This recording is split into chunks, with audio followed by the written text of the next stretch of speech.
silence, and I turn to the doorway as Johnson announces a visitor. Colonel Ernest Foxley.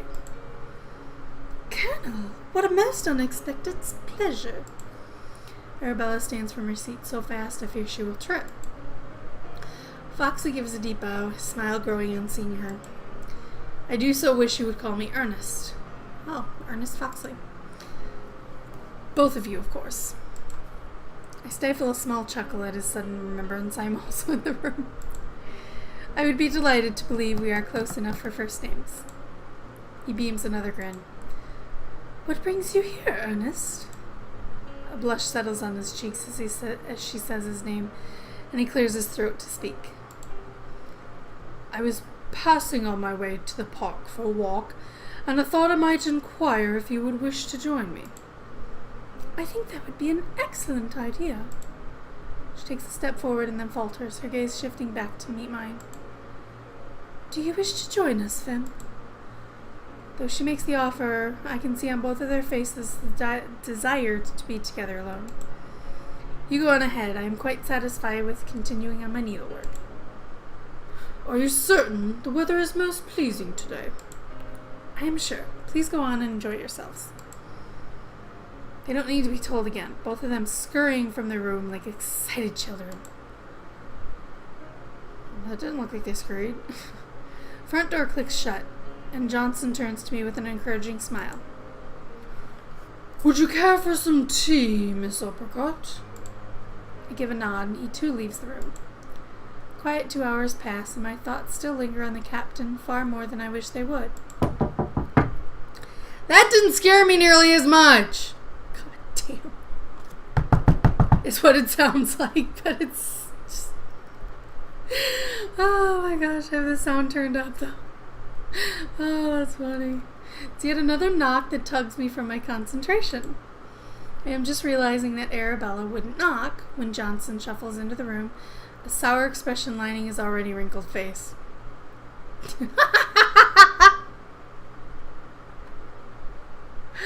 Oh my gosh, if he was at the door that would be creepy. But then again, there's no boys here. He has the thing for boys. Party in the room, I guess? Maybe. Oh, good grief. I knew it was Huntington. I knew it by that Johnson sour expression. Lord Walter Huntington. Oh, anyone but him. She called a man hooker.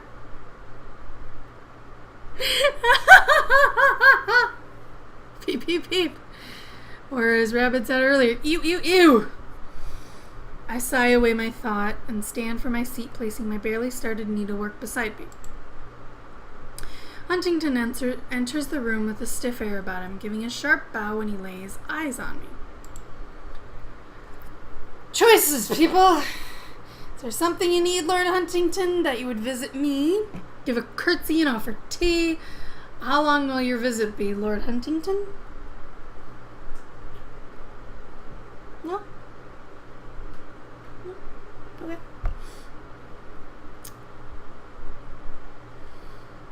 Alright, we got a 3.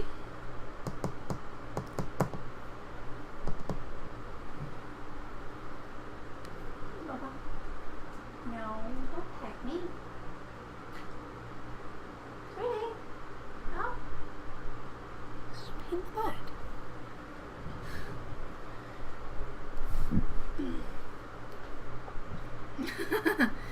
Okay, so it looks like the 3s are winning. Oh my gosh, Nurgle actually voted for 3. Kitty.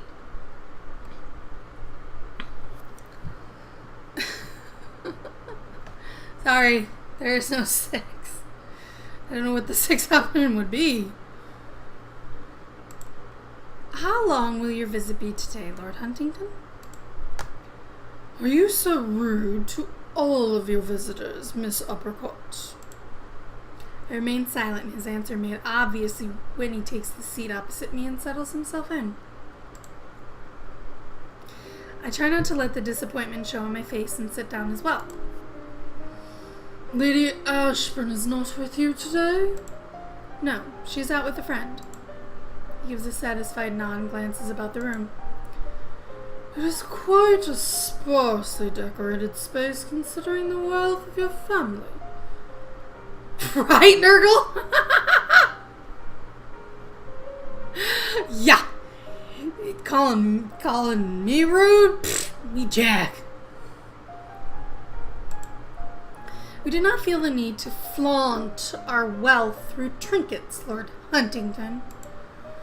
He either does not understand the insult or ignores it, his attention focusing back on me intently. The purpose of my visit cannot be lost on you. Actually, I am at a complete loss as to why you should be calling. I would have thought after last night it would be obvious. Last night proved you're a dick. A dick. And an all-time dick. Sorry, that's what I see it as. Nervousness begins to coil around me, my limbs stiffening with tension. Never mind, Miss Uppercut. I much prefer a lady who is coy with her thoughts. No, I just can't come out and say you're a dick. Apparently, barely hold back the grimace from my face. I have come to further discuss what we spoke of last night. Perp in his face. Oh, cat. I do not know. My words are cut short as the man stands from his place and moves towards me. Back away, ugly man. Back away, ugly man. Kick him in the balls. I want to. If they give me that option. He takes the free cushion beside me, his face contorting into pain for a moment as he sits on my needlework. Love it. Sat on my needlework. I love it. He got bugged. Right, Rabbit? He got what was coming to him.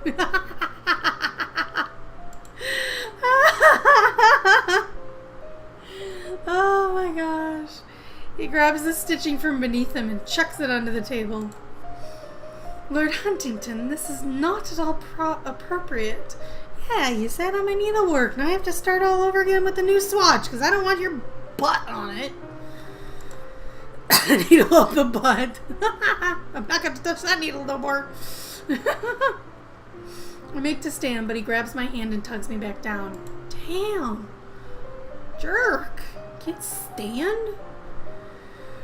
Miss Uppercut, we have spoken before on the topic of marriage. No. You spoke about it and I told you to go fuck off. And I believe I have repeatedly given my negative thoughts on the subject.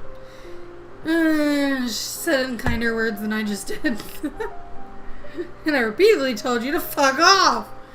Needle in the D for the D. Needle in the D for the needle D. With your title, name, and connections paired with my own, we could create a partnership of immense proportions. I try to tug my hand free, but he clasps his other one over it as well. From the moment I saw you this season, I knew I would have you for my wife. Where's the shotgun? It is true. You have seemed strangely opposed to such an idea. Well, duh! But I never give up on acquiring anything I wish. Well, maybe this should be your first moment to give up, fucker. Sudden anger rises in me at his words, the heat of it coursing through me like embers lighting a fire. Can we just throw him in the fire? Light it and throw him in the fire? Bite his hand off. Yeah, then we have his blood in my mouth. Ugh. To clarify my intent at this moment, Miss Uppercut, I am here to formally gain your hand in marriage. And for the millionth time, go fuck yourself. I'm sorry, but I cannot accept. I would never accept a proposal from you. I know what you are doing. I just can't fathom as to why. I understand how I should accept it. It would be a good match, but I cannot. I'm sorry, I would never go with the fourth one. Fuck you. I am guessing that number 2 is probably going to be the one that everybody's leaning towards. Oh, Rabbit, you picked 3? I know what you are doing. I just can't fathom as to why. Okay, I can kind of see number 3, too.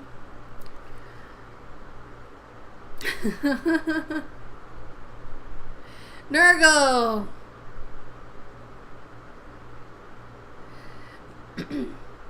Well, 3 would be funny too. I know what you are doing. I just can't fathom as to why. Where's the pull a knife on him and tell him to get the fuck out option? Oh my gosh. It looks like 2s are winning it. Let's go with 2. I stand for my place, snatching my hand from him and stride to the opposite side of the room. I would never accept a proposal from you, you toady freak. I bite my lip to keep the anger from pouring out completely. Shock stiffens the man's face for a long while before it begins to twist in belief. Ha ha ha, loser. Such an offer cannot be refused. He uses as strong a tone with me as I had with him. The opportunity for you and your family to further yourselves under my name is too great. You cannot not pass it by. Pretty sure that's not supposed to be there. Honestly, Rabbit, I don't have a clue.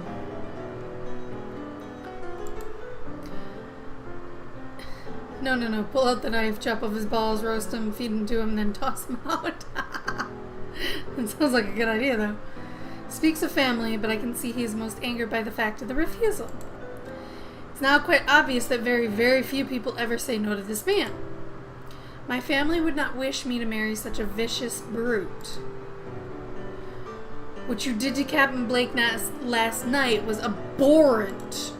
I can't stop the angered words pouring from him. Blake? That boorish captain? He stands now, his fist clenched at his sides. You are turning me down over a trifling mishap with that oath? It was far from a trifling mishap, you prudish fuck. If you would wish any woman's hand, you would do well to take a lesson from the captain in how to conduct yourself.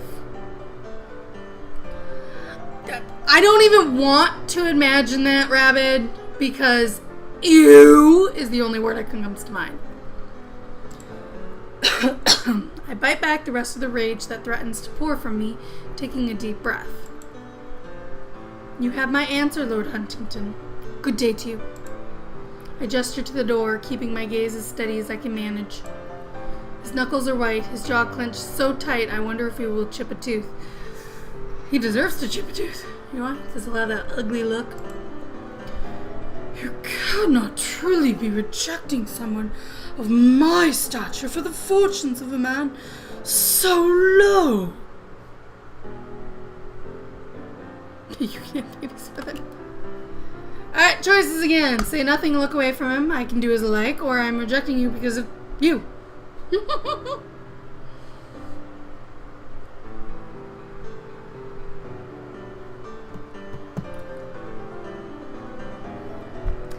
I really wouldn't have babies with him, Racer.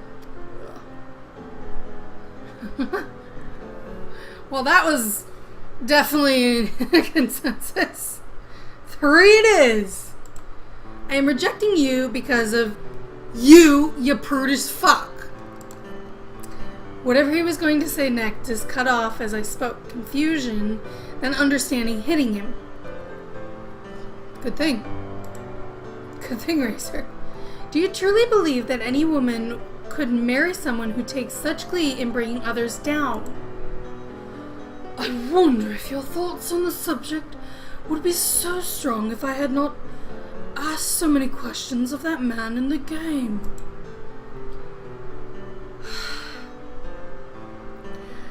Is it just me, or does this guy deserve one of those cone hats that says dunce on it?